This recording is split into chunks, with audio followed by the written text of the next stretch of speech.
Hello friends, BSc की special class में आप सभी लोगों का एक बार फिर से मोस्ट वेलकम है। माय नेम इज़ आशीष गिरी और आज की इस वीडियो के अंदर मैं डिस्कस करने वाला हूं बीएससी सेकेंड ईयर बॉटनी का थर्ड सेमेस्टर है प्लांट फिजियोलॉजी एंड बायोकेमिस्ट्री। दोस्तों, इस सेमेस्टर से जितने भी इंपॉर्टेंट टॉपिक्स थे वो सब मैं कवर कर चुका हूं। आप चैनल के अंदर जाकर देख सकते हैं। जितना भी इंपॉर्टेंट कंसेप्ट होता है प्लांट रेस्पिरेशन से रिलेटेड वो सब मैं डिस्कस कर चुका हूं। आज के इस वीडियो के अंदर मैं प्लांट रेस्पिरेशन से रिलेटेड इंपॉर्टेंट एमसीक्यूज लेकर आया हूं, जिसके अंदर हम 20 एमसीक्यूज सॉल्व करेंगे। दोस्तों, यदि आप एमसीक्यूज की और भी वीडियोस देखना चाहते हैं तो सेल बायोलॉजी के ऊपर लगभग मैं 100 एमसीक्यूज के ऊपर वीडियोस बना चुका हूं। इसी वीडियो के अंदर डिस्क्रिप्शन बॉक्स में आपको लिंक मिल जाएगा, आप जाकर उन वीडियोस को भी देख सकते हैं। आज के इस वीडियो के अंदर मैं आपको प्लांट रेस्पिरेशन से रिलेटेड 20 इंपॉर्टेंट एमसीक्यूज सॉल्व करने वाला हूं। काफ़ी सारे बीएससी सेकेंड ईयर के स्टूडेंट रिक्वेस्ट कर रहे थे कि सर हमारा एग्जाम पेपर एमसीक्यूज बेस पर होने वाला है, तो कुछ एमसीक्यूज आप सॉल्व करके दीजिए। तो अगर आपको ये सीरीज़ पसंद आती है एमसीक्यूज़ की तो आप कमेंट करके और भी बता सकते हैं, और भी मैं एमसीक्यूज़ कंप्लीट करने की कोशिश करूँगा।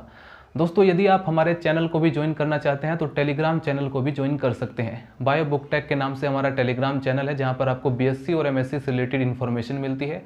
और नोट्स के लिए और भी एमसीक्यूज़ के लिए लगभग 500 एमसीक्यूज़ का पीडीएफ मैंने application bio book tech application पर अपलोड किया हुआ है, तो उसको भी जाकर आप देख सकते हैं। इसके अलावा और भी कई सारे एमसीक्यूज़ हैं। बहुत सारे स्टूडेंट रिक्वेस्ट कर रहे थे कि सर हमें वहाँ पर एप्लीकेशन पर जो एमसीक्यूज़ हैं वो उनके पीडीएफ पूरी तरह से मिल नहीं रहा था, तो मैंने टेलीग्राम पर भी सेंड कर दिया है, तो आप वहाँ से भी जाकर देख सकते हैं। तो चलिए दोस्तों, वीडियो को स्टार्ट करते हैं। तो चलिए स्टूडेंट, देखते हैं फर्स्ट ऑब्जेक्टिव क्वेश्चन। चैप्टर है रेस्पिरेशन इन प्लांट्स। दोस्तों, किसी भी ऑब्जेक्टिव क्वेश्चन को सॉल्व करने से पहले कुछ रूल्स होते हैं जिन्हें आपको फॉलो करना पड़ता है। पहला रूल्स तो ये है कि क्वेश्चंस को बिल्कुल ध्यान से पढ़ना है कि क्वेश्चंस में पूछा क्या गया है। उसके बाद आपको ऑप्शन देखना है कि ऑप्शन में क्या दिया गया है, तो चारों के चारों ऑप्शंस को बिल्कुल ध्यान से पढ़ना है। राइट, ये दो रूल्स हैं जिन्हें आप फॉलो करेंगे तो आप एमसीक्यूज़ को अच्छे से सॉल्व कर पाएंगे। ज़्यादा जल्दी नहीं करना है, ध्यान से एक बार पढ़ना है। तो चलिए देखते हैं। क्वेश्चन नंबर 1 है प्लांट फिजियोलॉजी से, चैप्टर है रेस्पिरेशन इन प्लांट। पहला क्वेश्चन दिया गया है, which statement is wrong for Krebs cycle. तो क्वेश्चन से पता चलता है कि क्रेब्स साइकिल जो होती है उसके रेस्पेक्ट में 4 स्टेटमेंट दिए गए हैं, और ये चारों डिफरेंट स्टेटमेंट में से 3 स्टेटमेंट तो ऐसे हैं जो बिल्कुल सही है, एक स्टेटमेंट ऐसा है जो गलत है। हमें उसी रॉन्ग स्टेटमेंट को फाइंड आउट करना है जो कि क्रेब्स साइकिल के रेस्पेक्ट में गलत दिया गया है। तो आइए देखते हैं दोस्तों। पहला स्टेटमेंट आपको ध्यान से पढ़ना है कि पहला स्टेटमेंट क्या है। पहला स्टेटमेंट है, there are 3 points in the cycle where NAD+ is reduce to NADH+। यानी कि क्रेब्स साइकिल के अंदर 3 ऐसे पॉइंट हैं जहां पर NAD+ जो होता है वो कन्वर्ट हो जाता है NADH+ में, यानी रिड्यूस हो जाता है। तो क्या ऐसा होता है या नहीं होता है, तो ये कैसे पता चलेगा? जब आप क्रेब्स साइकिल का कॉन्सेप्ट आपका क्लियर होगा, जो कि मैं कवर कर चुका हूं। प्लांट के रेस्पिरेशन से रिलेटेड जितने भी टॉपिक्स थे वो सब के सब मैंने कवर कर दिए हैं, और बहुत अच्छे से कवर किए हैं, एक लेवल पर कवर किए हैं कि जिससे कि आपको कोई प्रॉब्लम ना आए एमसीक्यू सॉल्व करने में। तो जितने भी स्टूडेंट ने कवर किया है वो आसानी से इसका आंसर दे सकता है। तो पहला स्टेटमेंट सभी स्टूडेंट जानते हैं कि बिल्कुल सही है। क्यों? क्योंकि 3 ऐसे पॉइंट हैं। पहला पॉइंट आपको अच्छी तरह से याद होगा, जब आप आइसोसिट्रेट को कन्वर्ट करते हो alpha glutaric acid, alpha keto glutaric acid, तो वहाँ पर NAD+ जो होता है वो रिड्यूस हो जाता है NADH+ में। और जब आप अल्फा कीटो ग्लूटेरिक एसिड को सक्सिनाइल को एंजाइम A में कन्वर्ट करते हैं तो उस समय भी NAD+ जो होता है वो NADH+ में कन्वर्ट हो जाता है, रिड्यूस हो जाता है।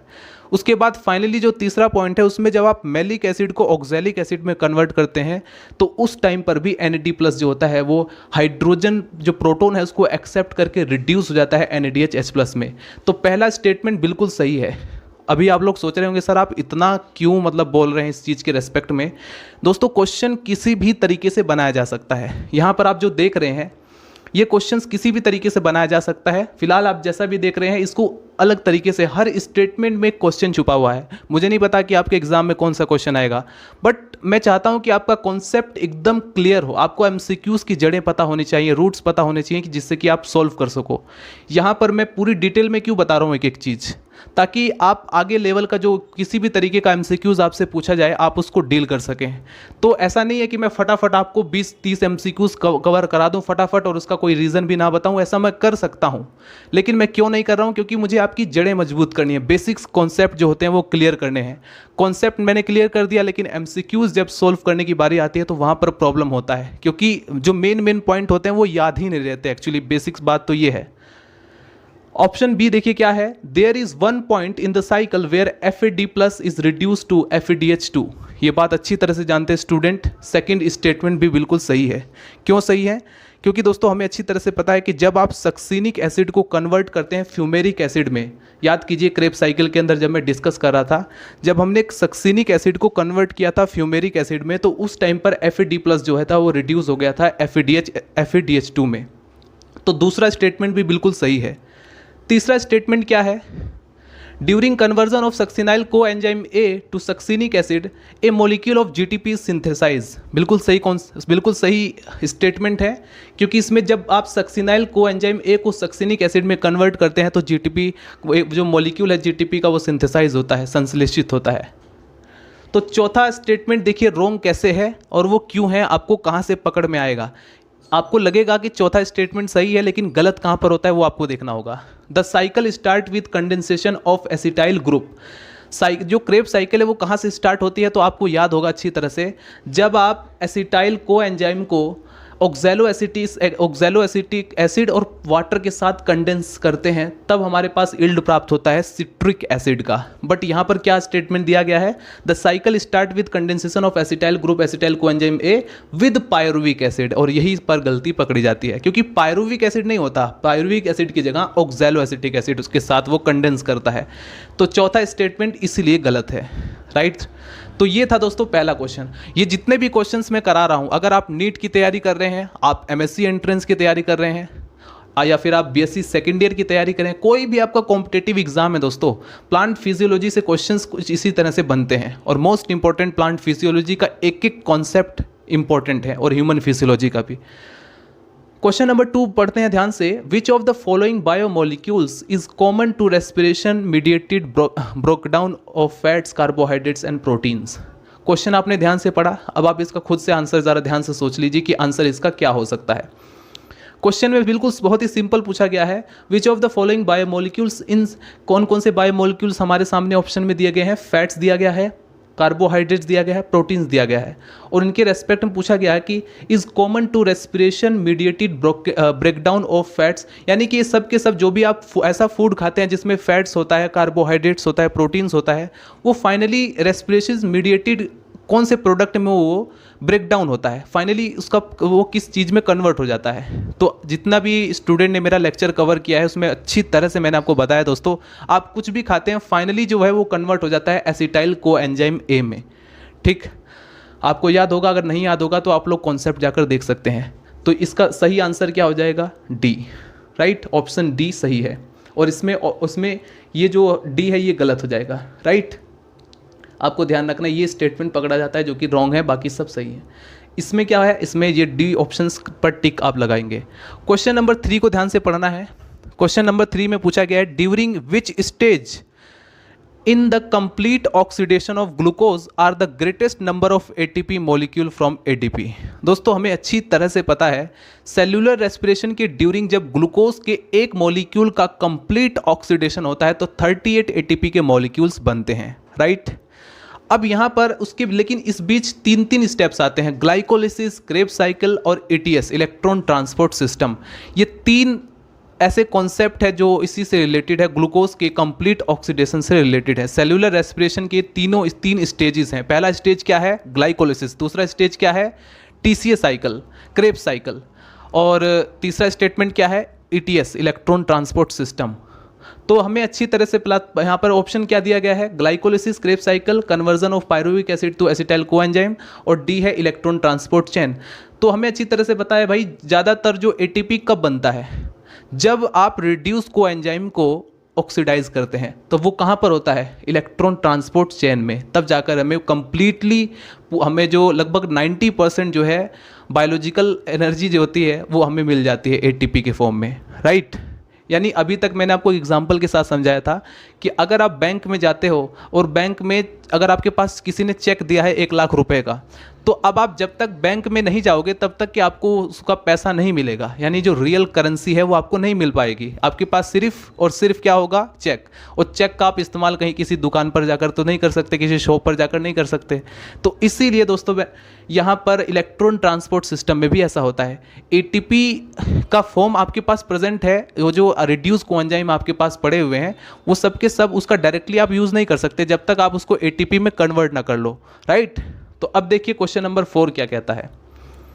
Net gain of ATP molecules during aerobic respiration is, तो इसका आंसर तो जस्ट मैंने अभी आपको बता दिया था, 38 मॉलिक्यूल्स इसका सही आंसर है। क्वेश्चन नंबर 5 क्या है, and product of glycolysis is, glycolysis का एंड प्रोडक्ट क्या है। देखिए मैंने कॉन्सेप्ट के ड्यूरिंग बताया था कि इस तरह के क्वेश्चंस आते रहते हैं, तो यहाँ पर पूछा गया है ग्लाइकोलिसिस का जो एंड प्रोडक्ट है, ऑप्शन है आपके पास acetyl coenzyme A, pyruvic acid. तो हमें अच्छी तरह से पता है भाई पायरुविक एसिड है। क्यों? ग्लूकोज ग्लाइकोलिसिस के अंदर जब आप ग्लूकोज का एक मॉलिक्यूल लेते हैं तो पायरुविक एसिड के 2 मॉलिक्यूल्स हमें प्राप्त होते हैं। यानी कि दोस्तों ये जो तीनों सेलुलर पाथवे हैं, ग्लाइकोलिसिस, क्रेब्स साइकिल या इलेक्ट्रॉन ट्रांसपोर्ट सिस्टम, ये आपस में पूरी तरह से कनेक्टेड है। इनको अलग अलग स्टडी करने की कोशिश मत करना, तीनों की तीनों को जोड़ दो आपस में, तब जाकर आपके सभी एमसीक्यू सॉल्व होंगे।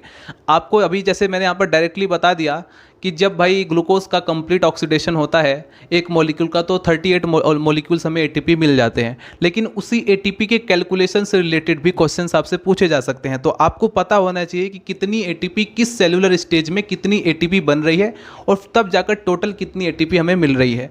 हायर लेवल पर पढ़ोगे तो थोड़ा सा डिफरेंट हो जाएगा, थोड़ा सा वो जो कि मैं ऑलरेडी बता ही चुका हूँ कि जब NADH+ जो होता है दोस्तों, जब वो इलेक्ट्रॉन ट्रांसपोर्ट सिस्टम के अंदर एंटर करेगा तो 3 एटीपी के मॉलिक्यूल देता है, जबकि हायर बुक्स के अकॉर्डिंग आप पढ़ोगे तो आपको पता चलेगा कि 2.5 मॉलिक्यूल्स बनते हैं एटीपी के, राइट। वो प्रोटॉन पंप पे डिपेंड करता है। तो देखिए अगर हम इसकी कैलकुलेशन करें तो आप कैसे पता चलेगा, ये तो मैं ऑलरेडी करा चुका हूँ, लेकिन एक बार फिर से मैं इसको कैलकुलेट करा देता हूँ। दोस्तों TCA साइकिल को याद करो। TCA साइकिल में हमें अच्छी तरह से पता है कि NADH+ की यानी जो रिड्यूस कोएंजाइम NADH+ होता है, कितने मॉलिक्यूल बनते हैं, 3 मॉलिक्यूल बनते हैं। एक NADH+ कितने एटीपी के मॉलिक्यूल बना सकता है, 3 मॉलिक्यूल बना सकता है। तो 3 × 9 एटीपी के मॉलिक्यूल्स यहाँ पर एक TCA साइकिल जब रन करती है तो सिर्फ रिड्यूस कोएंजाइम से बना, ठीक है। एक FADH2 बनता है, जैसा कि हमने अभी जस्ट यहाँ पर देखा है कि एक क्रेब्स साइकिल के अंदर एक FADH2 का मॉलिक्यूल बनता है। अब ये जो FADH2 का मॉलिक्यूल है ये 2 मॉलिक्यूल एटीपी के बनाता है। जब इसका इलेक्ट्रॉन ट्रांसपोर्ट सिस्टम के अंदर जब इसका ऑक्सीडेशन होता है तब ये 2 एटीपी के मॉलिक्यूल देता है। तो 9 और 2 11, कितने हो गए, 11 मॉलिक्यूल हो गए एटीपी के। और एक एटीपी हमें डायरेक्ट मिलता है क्रेब्स साइकिल के अंदर, तो टोटल कितने हो गए, 12। दोस्तों एक ग्लूकोज के मॉलिक्यूल से 2 TCA साइकिल रन कर सकता है, क्योंकि 2 पायरुविक एसिड के मॉलिक्यूल्स बनते हैं। तो इस हिसाब से हम कह सकते हैं कि अगर यहाँ पर एक TCA साइकिल से 12 एटीपी के मॉलिक्यूल बन रहे हैं तो 2 TCA साइकिल रन करिए एक ग्लूकोज के मॉलिक्यूल से, तो 24 एटीपी यहाँ पर हो गए, राइट। आपको याद आ गया होगा अच्छी तरह से। तो इस तरह से हम क्या कह सकते हैं कि अभी तक ग्लूकोज का जो टोटल एटीपी कितना हो गया, सिर्फ TCA साइकिल का 24। ग्लाइकोलिसिस में आप याद कीजिए कितने एटीपी बन रहे हैं, ग्लाइकोलिसिस में 8 एटीपी बन रहे हैं, तो 24 और 8 32, टोटल कितने हो गए, 32। 6 एटीपी के मॉलिक्यूल कहाँ से बनेंगे, 6 एटीपी के मॉलिक्यूल लिंक रिएक्शन है उससे बन जाएंगे। तो कॉन्सेप्ट अगर आपका क्लियर है तो आप ये बता सकते हैं कि कितने एटीपी के मॉलिक्यूल कहाँ बने और किस हिसाब से ये 38 मॉलिक्यूल एटीपी के बन रहे हैं ग्लूकोज का जब कंप्लीट ऑक्सीडेशन होता है, राइट। तो इन क्वेश्चंस को आप चाहें तो नोट डाउन भी कर सकते हैं।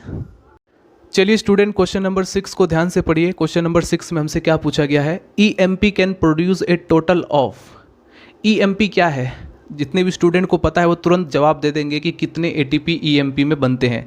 ये जो EMP पाथवे है इसमें 6 एटीपी बनते हैं या 8 एटीपी बनते हैं या 24 एटीपी बनते हैं या 38 एटीपी बनते हैं। तो जितने स्टूडेंट को पता है कि ग्लाइकोलिसिस को ही EMP पाथवे कहा जाता है, ये जो EMP है साइंटिस्ट के नाम के बेस पर ही रखा गया है EMP पाथवे, एम्डेन मेयरहोफ रनर्स पाथवे, इसे हम ग्लाइकोलिसिस के नाम से भी जानते हैं। तो क्वेश्चन में मेन ग्लाइकोलिसिस के नाम से भी डायरेक्ट पूछा जा सकता था, लेकिन EMP क्यों दिया, ताकि आप उलझ सकें। जितने भी स्टूडेंट को कॉन्सेप्ट जैसे TCA साइकिल है, इसको और भी कितने नामों से जाना जाता है, अगर आपको पता होगा तो आप इस तरह के क्वेश्चंस को आसानी से सॉल्व कर देंगे। अब जितने स्टूडेंट ग्लाइकोलिसिस का पूरा कॉन्सेप्ट क्लियर है लेकिन उन्हें नहीं पता है कि EMP किसे कहते हैं, तो वो यहाँ पर थोड़ा सा मिस्टेक कर देंगे, तो इसलिए आपको ध्यान रखना है। तो ग्लाइकोलिसिस के ड्यूरिंग कितने ATP बनते हैं? 8 ATP। अभी जस्ट मैंने आपको काउंट करवाया था। क्वेश्चन नंबर 7 को ध्यान से देखना है। Incomplete oxidation of glucose into pyruvic acid. Question को ध्यान से, क्या कहा जा रहा है कि ग्लूकोज का जब इनकम्प्लीट ऑक्सीडेशन होता है पायरुविक एसिड तक विद सेवरल इंटरमीडिएट स्टेप्स, इन चारों में से कौन सा इंटरमीडिएट स्टेप्स होता है जब मतलब कि ग्लूकोज का हाफ यानी कि इनकम्प्लीट ऑक्सीडेशन होता है? तो हमें पता है भाई ग्लाइकोलिसिस तक ही पायरुविक एसिड बनता है। अगर आप glycolysis, TCA cycle, electron transport system, इन तीनों को कनेक्ट करके आपस में पढ़ेंगे तब जाकर के इस तरह के आंसर आप दे सकेंगे। इसीलिए मैं आपको कह रहा था कि इनको अलग अलग मत पढ़िए। सेल्यूलर रेस्पिरेशन के तीनों स्टेजेस को आपको पूरी तरह से मिक्स करना है कि किस स्टेज में क्या होता है, क्योंकि क्वेश्चन बीच में पूछे जाते हैं। अब जैसे देखिए, incomplete oxidation of glucose into pyruvic acid, pyruvic acid तक जब ग्लूकोज का इनकम्प्लीट ऑक्सीडेशन होता है तो उस समय कौन से स्टेप्स रहता है? तो उस समय ग्लाइकोलिसिस का स्टेप रहता है, जिसमें हम देखते हैं ग्लाइकोलिसिस का एंड प्रोडक्ट क्या है? Pyruvic acid. एक ग्लूकोज के मॉलिक्यूल से 2 पायरुविक एसिड बनते हैं ग्लाइकोलिसिस के during, right. RQ is respiratory quiescent का टॉपिक मैं अच्छे से डिस्कस कर चुका हूँ। देखिए, इस तरह के क्वेश्चंस में स्टूडेंट को पता है रेस्पिरेटरी क्विसेंट में क्या होता है, बट कहाँ पर उन्हें मिस्टेक कर देते हैं, कहाँ पर उनसे गलती हो जाती है, इन दोनों ऑप्शंस में।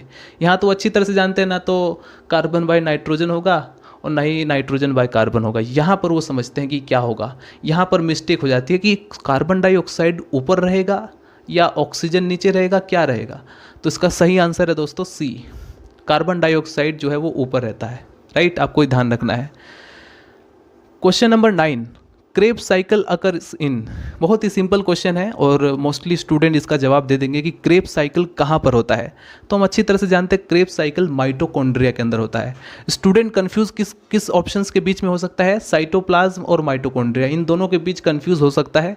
इन दोनों के बीच तो पहले ही स्किप कर देगा, क्योंकि सबसे पहले अगर आपको कुछ समझ में ना आ रहा हो MCQ सॉल्व करते वक्त कि कौन सा सही है कौन सा गलत है, तो सबसे पहले उनको कट कर दीजिए जो आपको बिल्कुल कन्फर्म हो कि ये नहीं हो सकता, राइट।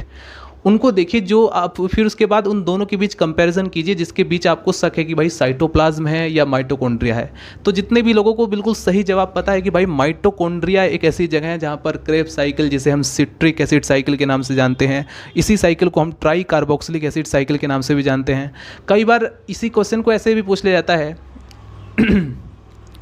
ये जो क्रेब्स साइकिल है माइटोकॉन्ड्रिया के अंदर तो होता है, लेकिन कहाँ पर? इनर मेम्ब्रेन में या कौन सी जगह पर? माइटोकॉन्ड्रिया के अंदर भी तो कई सारी लोकेशंस हैं, तो हम ये कहाँ पर होता है? मैट्रिक्स के अंदर। तो इसका भी ध्यान रखना है। क्वेश्चन नंबर 10 में क्या पूछा गया है? And product of citric acid Krebs cycle क्या है? तो देखिए, दोनों नाम दिए गए हैं एक ही साइकिल के। तो जो एंड प्रोडक्ट है सिट्रिक एसिड साइकिल का वो क्या है? सिट्रिक एसिड है? नो। लैक्टिक एसिड है? नो। पायरुविक एसिड है? नो। पायरुविक एसिड तो ग्लाइकोलिसिस का है। तो क्या है? कार्बन डाइऑक्साइड प्लस H2O, जो कि हमने देखा था पूरे कॉन्सेप्ट में। क्वेश्चन नंबर 11 में क्या पूछा गया है? Link between glycolysis, Krebs cycle and beta oxidation of fatty acids और carbohydrates and fat metabolism is. इन सभी का किससे लिंक है? कौन सा ऐसा प्रोडक्ट है जो हमारे पास 4 ऑप्शन दिए गए हैं? पहला है oxaloacetic acid, succinic acid, citric acid और एसिटाइल कोएंजाइम A। तो एसिटाइल कोएंजाइम में मैं आपको वीडियोस में बता ही चुका हूँ, 2-3 वीडियोस के अंदर जब मैं ह्यूमन फिजियोलॉजी कंप्लीट कर रहा था, डाइजेशन का टॉपिक, तो वहाँ पर भी मैंने आपको बताया था कि ये जो सबस्ट्रेट होते हैं, जो भी आप खाना खाते हैं, फाइनली वो एसिटाइल कोएंजाइम में A में ब्रेक डाउन हो जाता है, राइट। क्वेश्चन नंबर 12 में देखिए क्या पूछा गया? Oxidative phosphorylation is production of. तो अगर इस तरह के क्वेश्चन आपसे पूछा जाए तो आंसर को ध्यान से पढ़ना है। देखिए, ATP in photosynthesis, NADPH in photosynthesis, ATP in respiration, NADH in respiration। Question में क्या है? ऑक्सीडेटिव फॉस्फोरिलेशन, यानी कि इलेक्ट्रॉन ट्रांसपोर्ट सिस्टम की बात हुई है। इलेक्ट्रॉन ट्रांसपोर्ट सिस्टम में किस चीज़ का प्रोडक्शन होता है? तो हमें अच्छी तरह से पता है कि ATP का प्रोडक्शन तो होता है, ये तो हमें पता है, लेकिन कहाँ पर? फोटोसिंथेसिस में या NADH में फोटोसिंथेसिस में? तो सीधी सी एकदम सीधा जवाब सबको पता है कि ATP इन रेस्पिरेशन में, राइट। क्योंकि सेलुलर रेस्पिरेशन के अंदर ही इलेक्ट्रॉन ट्रांसपोर्ट सिस्टम का जो लास्ट स्टेज होता है, सेलुलर रेस्पिरेशन का जो लास्ट पाथवे है इलेक्ट्रॉन ट्रांसपोर्ट सिस्टम, उसी को कहा जाता है ऑक्सीडेटिव फॉस्फोरिलेशन, और उसी के अंदर एटीपी का प्रोडक्शन होता है। ठीक है, जब रिड्यूस कोएंजाइम का ऑक्सीडेशन होगा। लास्ट क्वेश्चन, और यहाँ पर क्वेश्चन नंबर 13 है, maximum amount of energy ATP is liberated on oxidation of. तो देखिए, आपको यहाँ पर बताना है इन चारों में से अगर आपको इन चारों में से कोई भी फूड खाते हैं, जैसे आप एक ऐसा फूड खाते हैं जिसमें फैट ज़्यादा हो, आप एक ऐसा फूड खाते हैं जिसमें प्रोटीन्स ज़्यादा हो, आप एक ऐसा फैट खाते हैं या खाना खाते हैं जिसमें स्टार्च ज़्यादा हो, आप एक ऐसा फूड या खाना खाते हैं जिसमें विटामिन ज़्यादा हो, तो एनर्जी किस में ज़्यादा होगी? डेफिनेटली फैट्स में, राइट। प्रोटीन्स, स्टार्च हमारी बॉडी की स्ट्रक्चरल यूनिट है, हमारी बॉडी को एक ढांचा है, स्ट्रक्चरल ढांचा जो हमारी बॉडी को मरम्मत करती हैं, रिपेयर करती हैं, बनाती हैं। स्टार्च है लेकिन इतना नहीं जितना कि फैट्स, तो फैट्स ज़्यादा एनर्जी देता है। तो ये है क्वेश्चन नंबर 13, इसको आप चाहें तो नोट कर सकते हैं। सो स्टूडेंट, अब हम पढ़ेंगे क्वेश्चन नंबर 14। क्वेश्चन नंबर 14 में हमसे पूछा गया है, in glycolysis during oxidation electrons are removed by. हमारे पास 4 ऑप्शन है, इन चारों में से जो सही आंसर है वो है NAD+। जैसा कि हम ग्लाइकोलिसिस का कंसेप्ट ऑलरेडी मैं क्लियर कर चुका हूं, तो याद कीजिए जब मैं उसमें बता रहा था कि 3-फॉस्फोग्लिसरल्डिहाइड जब कन्वर्ट होता है 1,3-डाइफॉस्फोग्लिसरल्डिहाइड में, तो 2 इलेक्ट्रॉन 2 प्रोटॉन रिमूव होते हैं, रिलीज होते हैं, तो उसको एक्सेप्ट करता है NAD+ और कन्वर्ट हो जाता है NADH+ में, राइट। तो सही आंसर इसका सी रहेगा। क्वेश्चन नंबर 15 में देखिए क्या पूछा गया है, in which one of the following do the two name refer to one and the same things. Question एक बार फिर से इसको रिपीट करते हैं, in which one of the following, यहाँ पर 4 ऑप्शन है जिसमें से बताया गया है do the same 2 names, 2 same name दिए गए हैं जो कि एक ही सेम थिंग को रिप्रेजेंट करते हैं। तो आंसर से ऑप्शन से जल्दी समझ में आएगा। देखिए, जैसे यहाँ पर हमारे पास ऑप्शन नंबर ए दिया गया है, try carboxylic acid cycle and urea cycle. क्या ये एक ही थिंग्स को या एक ही साइकिल को रिप्रेजेंट कर रहे हैं? नो, यूरिया साइकिल हमें पता है अलग है, ट्राई कार्बोक्सिलिक एसिड साइकिल अलग है। ऑप्शन बी देखिए, Krebs cycle and Calvin cycle. क्या ये दोनों एक ही थिंग्स को या एक ही साइकिल को रिप्रेजेंट कर रहे हैं? नहीं, क्योंकि हमें पता है क्रेब साइकिल अलग है, केल्विन साइकिल अलग है। ऑप्शन सी देखिए, TCA cycle and citric acid cycle. तो हम अच्छी तरह से जानते हैं दोस्तों कि ये जो TCA साइकिल या ट्राई कार्बोक्सिलिक एसिड साइकिल है, इसी को हम सिट्रिक एसिड साइकिल के नाम से भी जानते हैं, इसी को हम क्रेब्स साइकिल के नाम से भी जानते हैं। तो ये एक ही साइकिल को या सेम थिंग को रिप्रेजेंट कर रहा है, रिफर कर रहा है। तो सही आंसर क्या होगा? सी। डी भी गलत हो जाएगा क्योंकि इसमें सिट्रिक एसिड और केल्विन साइकिल जो कि दोनों अलग अलग साइकिल हैं, इसलिए एक ही सेम थिंग को रिप्रेजेंट नहीं कर रहा है। क्वेश्चन नंबर 16, तो देख रहे हैं दोस्तों किस किस तरह से, मतलब एक आपको आइडिया मिल रहा है कि किस किस तरह से क्वेश्चंस बनाए जा सकते हैं MCQs में, तो उसी के अकॉर्डिंग आप कंसेप्ट भी क्लियर करेंगे। जैसे आपको पता है कि भाई यहाँ पर नाम का भी इतना ज़्यादा इंपॉर्टेंस है, तो आप नाम को भी ध्यान रखेंगे, वरना अगर आप डायरेक्टली कॉन्सेप्ट पढ़ेंगे तो आप सोचेंगे अरे नाम में क्या रखा है। अगर TCA साइकिल पता है तो बस बात खत्म हो गई। जरूरी है कि citric acid cycle, Krebs cycle सब कुछ याद रखें, लेकिन ज़रूरी है जैसा कि आप यहाँ पर देख सकते हैं, और ये नीट में क्वेश्चन पूछे गए हैं। क्वेश्चन नंबर 16 है, the mechanism of ATP formation both in chloroplast and mitochondria is explain by. देखिए दोस्तों, माइटोकॉन्ड्रिया और क्लोरोप्लास्ट के अंदर जब ATP का फॉर्मेशन होता है तो इसको एक्सप्लेन करने के लिए जो सबसे बेस्ट थ्योरी प्रपोज की गई है वो है केमी-ऑस्मोटिक थ्योरी, जिसे मिचेल ने दिया था। तो ऑलरेडी मैं इसके बारे में बता ही चुका हूँ इलेक्ट्रॉन ट्रांसपोर्ट सिस्टम के अंदर। क्वेश्चन नंबर 17 है, chemiosmotic theory of ATP synthesis in the chloroplast and mitochondria is based on. ये जो हमारी केमी-ऑस्मोटिक थ्योरी है ATP सिंथेसिस की क्लोरोप्लास्ट और माइटोकॉन्ड्रिया, ये किस पर बेसिस है? तो दोस्तों ये बेसिस है प्रोटॉन ग्रेडियंट पर। ये मैं बात आपको बता चुका हूँ कि जब आप इलेक्ट्रॉन ट्रांसपोर्ट सिस्टम पढ़ते हैं तो उसके अंदर आप क्या चीज़ नोटिस करते हैं? आप नोट करते हैं कि प्रोटॉन का डिफरेंस क्रिएट हो रहा है, मतलब एक तरफ प्रोटॉन ज़्यादा है, एक तरफ कम है। ये डिफरेंस क्यों क्रिएट होता है? क्योंकि प्रोटॉन पंप होते रहते हैं, ठीक है, proton across the membrane pump होते रहते हैं, जिसकी वजह से एक तरफ प्रोटॉन बहुत ज़्यादा हो गए, एक तरफ कम हो गए, जिसकी वजह से डिफरेंस क्रिएट हो गया। और जहाँ भी डिफरेंस क्रिएट होगा वहाँ पर एक पैसिव मूवमेंट होगा, यानी अपने आप होने वाला एक मूवमेंट होगा, राइट। वहाँ पर हमें एनर्जी की ज़रूरत नहीं पड़ेगी। तो दोस्तों इसका सही आंसर है D, proton gradient. Question number 18, the overall goal of glycolysis Krebs cycle and electron transport system is the formation of, देखिए इसमें पूछा गया है भाई ग्लाइकोलिसिस क्रेब्स साइकिल और इलेक्ट्रॉन ट्रांसपोर्ट सिस्टम का मेन गोल क्या था, ओवरऑल गोल क्या है, तो सही आंसर इसका ATP is the small step wise unit, right. सभी ऑप्शन पढ़ लीजिए, किसी में न्यूक्लिक एसिड है, किसी में शुगर है, किसी में ये, इन दोनों ऑप्शंस में स्टूडेंट कंफ्यूज हो सकता है। ATP in one large oxidation reaction, लेकिन ऐसा नहीं है, सही आंसर इसका ATP in small step wise unit. क्यों? क्योंकि हम अच्छी तरह से जानते हैं इलेक्ट्रॉन ट्रांसपोर्ट सिस्टम के अंदर हमने देखा कि इलेक्ट्रॉन धीरे धीरे वन कैरियर से दूसरे कैरियर के अंदर एंटर करता है, राइट। क्वेश्चन नंबर 19 है fermentation product of yeast are, तो ईस्ट का जो फर्मेंटेशन प्रोडक्ट है सबको पता है, 12th क्लास से ही पढ़ते आ रहे हैं, बीएससी फर्स्ट ईयर में भी हमने पढ़ा था ईस्ट के बारे में, ethyl alcohol plus carbon dioxide. Last question है question number 20, respiratory substrate yielding maximum number of ATP molecule is, दोस्तों ये जो रेस्पिरेटरी सबस्ट्रेट है मतलब इन चारों में से कौन सा मैक्सिमम नंबर में एटीपी हमें दे देगा, राइट, कौन सा है? Ketogenic amino acids, glucose, amylose and glycogen, तो सही आंसर है दोस्तों ग्लूकोज। कितना देगा ग्लूकोज? ग्लूकोज हम अच्छी तरह से जानते हैं, ग्लूकोज का एक मॉलिक्यूल 38 एटीपी के मॉलिक्यूल्स देता है, एटीपी के मॉलिक्यूल्स देता है। तो ये था दोस्तों 20 क्वेश्चंस हैं। अगर आपको ये सीरीज़ अच्छी लगे एमसीक्यूज़ की तो मैं और भी ज़्यादा अपलोड कर सकता हूँ आपके लिए, आप लोगों को कमेंट करना होगा। अगर आप इस चीज़ से प्रभावित हैं, आपको सही लगता है तो मैं और भी मतलब इस तरह की एमसीक्यूज़ की सीरीज़ वीडियोज़ अपलोड करने को तैयार हूँ, वरना फिर हम अपना थ्योरी सब्जेक्टिव कंप्लीट करेंगे। मिलते हैं दोस्तों नेक्स्ट वीडियो में, बाय बाय, टाटा।